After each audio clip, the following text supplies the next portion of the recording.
I want you to know that the fear of being alone and having no purpose in your life is one of the most disabling things that you'll ever experience in your life.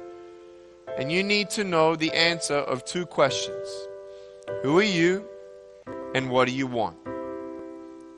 For me, I realized as a kid, there was a choice I had to make.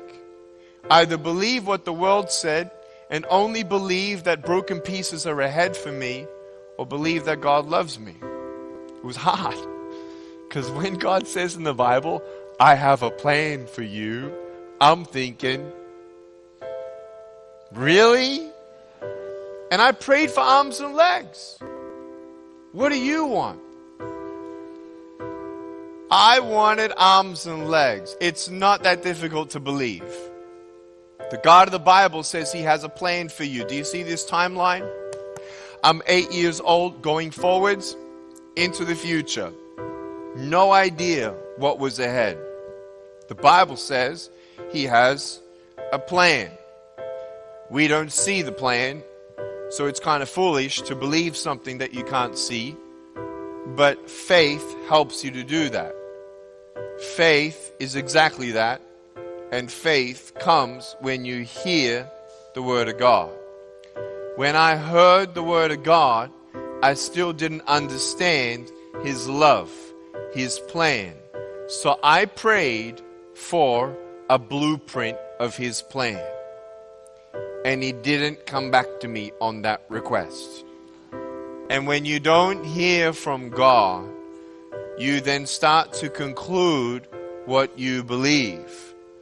From then on, do you decide to keep on believing and waiting to see what happens and trust Him? Or do we conclude to do this? There is no God.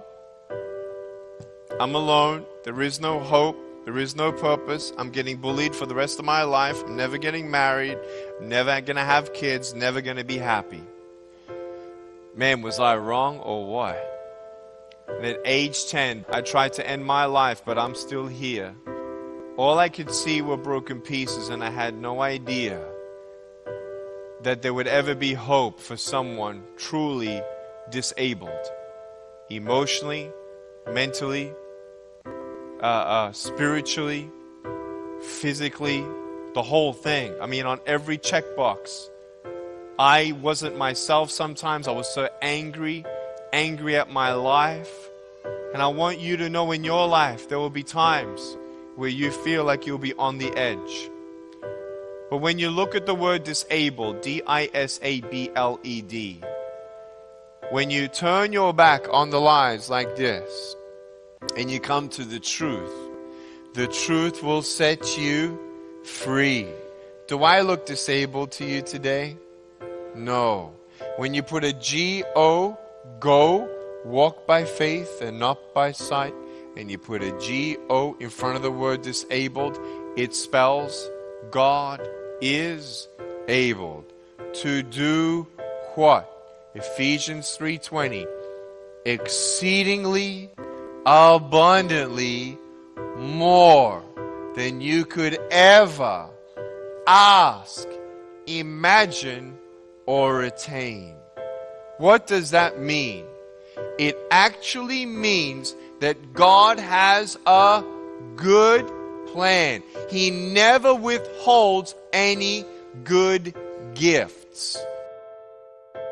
I was 15 years old and I read John chapter 9. A man was born blind and no one knew why.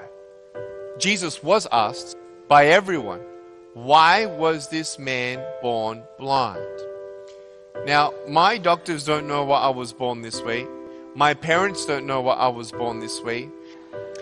And I want you to know that we don't have any answers for my birth defect. Jesus said this blind man was born this way because God's works are going to be revealed through him.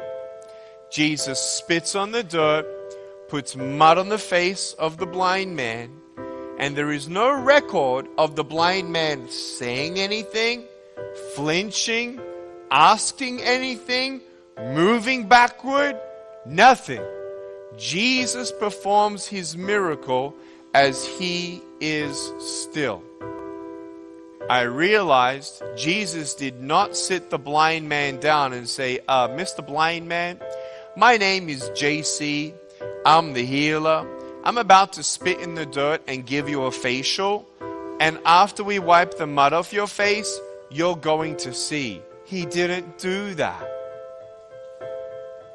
God doesn't need to tell me his plan. I just need to be still and believe he has a plan.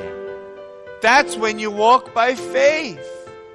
Why would you need faith if God told you everything? If I was age 8 and I prayed for arms and legs and God instead told me everything he's going to do until the age of 33, you got to be kidding me. I would die of shock. Writing books, 55 languages. If God can use a man without arms and legs to be his hands and feet, then who can God not use? Amen? He loves you, and he can do anything with your broken pieces.